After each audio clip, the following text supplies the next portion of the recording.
Corduroy by Don Freeman. He wrote and illustrated this book. This has been one of the favorites in our family. Corduroy is a bear who once lived in the toy department of a big store. Day after day, he waited with all the animals and dolls for somebody to come along and take him home.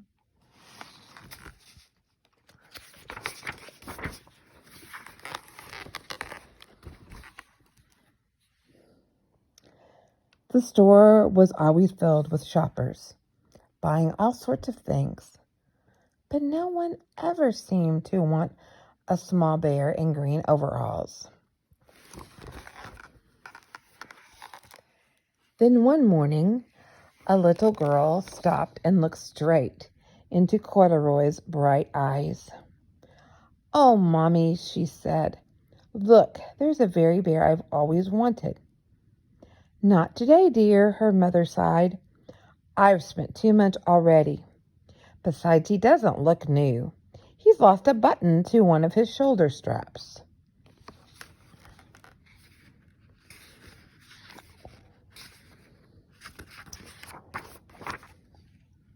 Corduroy watched them sadly as they walked away. "I didn't know I'd lost a button," he said to himself. "Tonight I'll go and see if I can find it."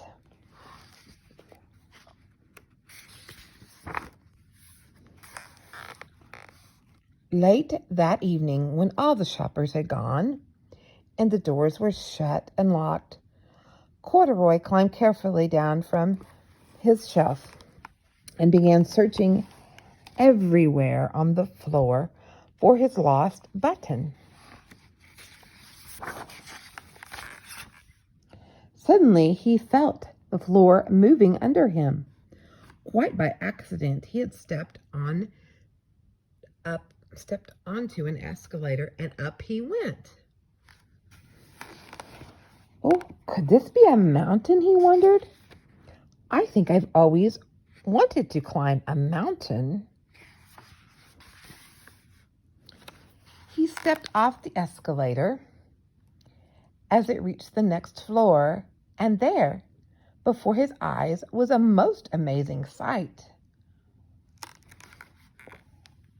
Tables and chairs, and lamps and sofas, and rows of beds. "This must be a palace," Corduroy gasped. "I guess I've always wanted to live in a palace."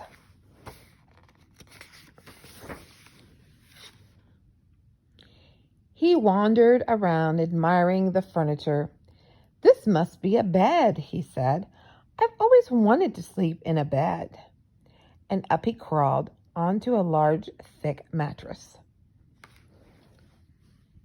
All at once, something small and round. He saw something small and round. "Why, here's my button," he cried. And he tried to pick it up. But like all the other buttons on the mattress, it was tied down tight.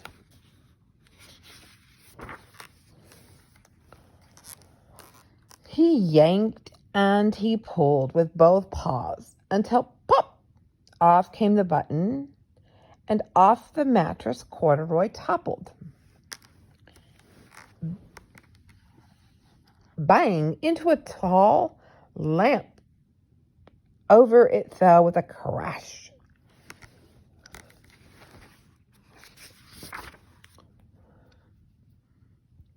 Corduroy didn't know it, but there was someone else awake in the store. The night watchman was going his rounds on the floor above. When he heard the crash, he came dashing down the escalator.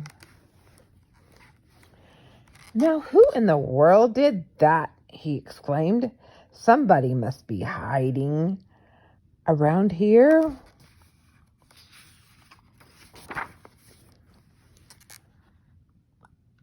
He flashed his light under and over sofas and beds until he came to the biggest bed of all. And there he saw 2 fuzzy brown ears sticking up from under the cover. "Hello," he said. "How did you get upstairs?"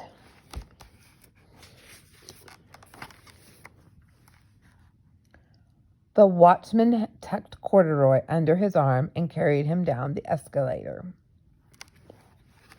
and set them on the shelf in the toy department with the other animals and dolls.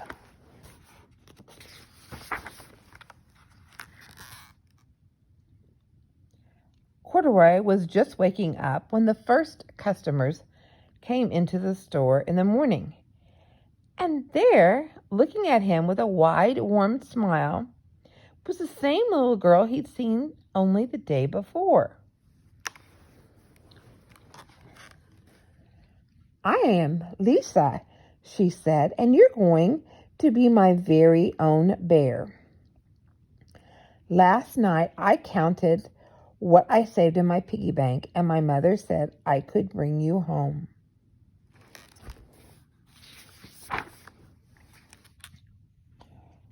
"Shall I put him in a box for you?"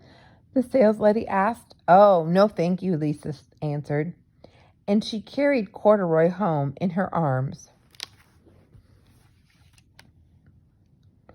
She ran all the way up 4 flights of stairs into her family's apartment and straight into her own room. Corduroy blinked. There was a chair and a chest of drawers, and alongside a girl-sized bed stood a little bed just the right size for him. The room was small and nothing like that enormous palace in the department store. "This must be home," he said. "I know I've always wanted a home." Lisa sat down with Corduroy on her lap and began to sew a button on his overalls. "I like you the way you are," she said, "but you'll be more comfortable with your shoulder strap fastened."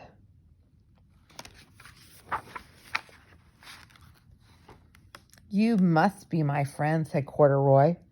"I've always wanted a friend." "Me too," said Lisa, and gave him a big hug.